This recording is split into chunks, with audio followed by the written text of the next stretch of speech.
반갑습니다. 12월 29일 목요일 10분 말씀 드리겠습니다.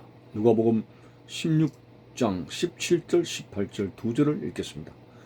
그러나 율법의 한 획이 떨어짐보다 천지가 없어짐이 쉬우리라.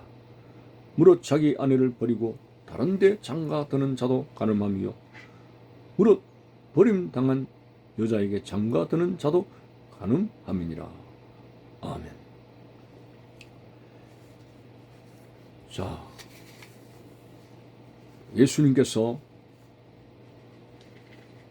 율법과 선지자는 요한의 때까지니까 예수님이 오신 이후로부터는 이제는 예수 그리스도를 중심으로 하는 믿음의 의를 가져야 된다는 복음 중심적인 말씀을 하셨습니다.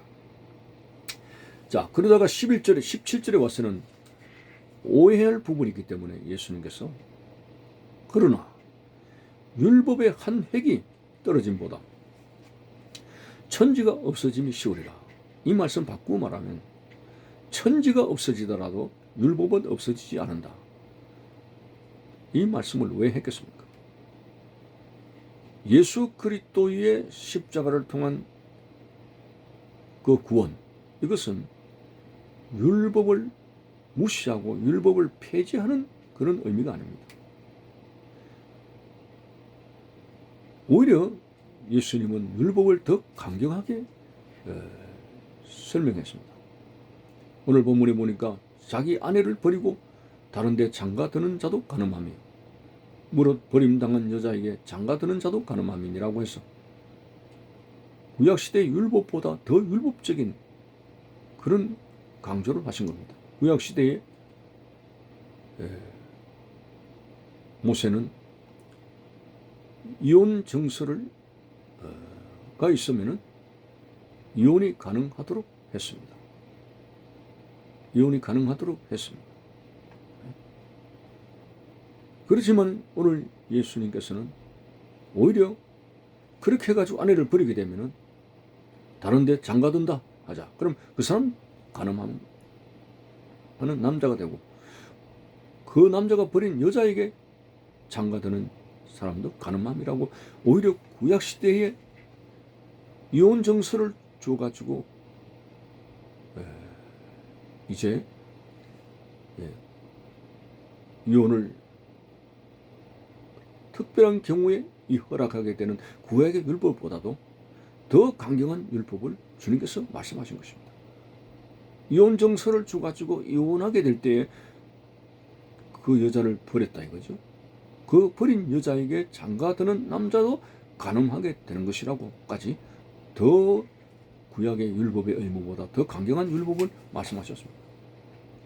그렇다면은 복음과 구약 시대의 율법은 본질적으로 어떻게 다른가? 우리는 생각해 봐야 됩니다. 예수님께서 십자가에 죽으신 것은 결코 율법을 폐지하는 것이 아니라 율법을 완성하시기 위한 것이라고 했습니다. 자, 그렇다면은 복음의 의라고 하는 것이 뭔가? 예수 그리스도의 십자가의 대속의 죽음은 뭘 말하는 것인가? 용서라고 하는 개념입니다. 예를 들어서 요한복음 8장에 가늠한 여자가 나오죠. 바리새인들이 예수님을 시험하기 위해서 가늠한 여자를 현장에서 잡아다가 예수님 앞에 데리고 나왔습니다. 선생이요, 이 여자는 현장에서 가늠하다가 잡힌 여자입니다. 모세의 율법에는 돌로 치라고 하십니다. 당신이 설마 하나님께로서 온 자라고 하면서 율법을 거역하지는 않겠죠. 물론 거역하시는 분이 아닙니다. 분명히 율법을 강조하는 주님이십니다. 그런데 거기에는 용서라고 하는 것이 있습니다. 죄 없는 자는 먼저 돌로 치라고 하시면서 그 돌을 가지고 들고 그 여자를 치려고 하는 그런 율법으로 정죄하는 자들이 양심에 찔려가지고 그들은 다 주님 곁을 떠났습니다. 그렇다고 예수님께서는 그 여자를 더 부추기면서 그래 가늠해라 너 해라 이렇게 한 것이 아닙니다. 용서를 주시면서 율법으로 인해 가지고 돌로 치어 죽임을 받을 밖에 없지만 용서를 해주면서 더 율법의 의무를 지웁니다. 다시는 가서 죄를 짓지 말라. 간음죄를 짓지 말라. 용서받았기 때문에 너는 더 허랑방탕하게 살 것이라고 하는 것이 아니라 용서의 은혜를 받았기 때문에 그 신앙의 양심에 있다면 이제는 다시는 그런 죄를 범하지 말라고 오히려 더 율법적으로 주님께서 말씀하셨습니다. 그래서 율법과 복음은 구약시대의 율법과 복음의 현저한 차이는 율법대로 행하지 못한 자에게 주님의 십자가의 피로써 씻어주시고 용서를 해주심으로 말미암아 더 율법적으로 살아가도록 만드신 것입니다. 오늘 우리 그리스도인들이 크게 착각하는 것이 주님을 믿으면 다 용서받는다. 맞죠. 성령을 모욕하는 죄 외에는 다 용서받죠. 그런데 우리가 잘못 생각할 수 있는 것은 아무리 잘못을 하더라도 예수의 피만 의지하고 기도하면 다 용서받는다. 그래서 전혀 자기들의 삶이 바르게 살아야 된다는 그런 거룩한 의무감을 갖지 않습니다. 회개만 하면 용서받는데 그거는 그리스도의 피의 남용입니다. 예수 그리스도를 중심으로 하는 이 복음의 본질의 용서는 더 말씀대로 살아가도록 죄를 용서하시고 그 사람을 성화시켜서 더 율법적으로 말씀대로 순종하여 살아가도록 만드는 것이지, 용서를 하셨다고 해서 그 사람이 더 율법을 벗어나서 살아가도록 방종하도록 만드신 것이 아닙니다.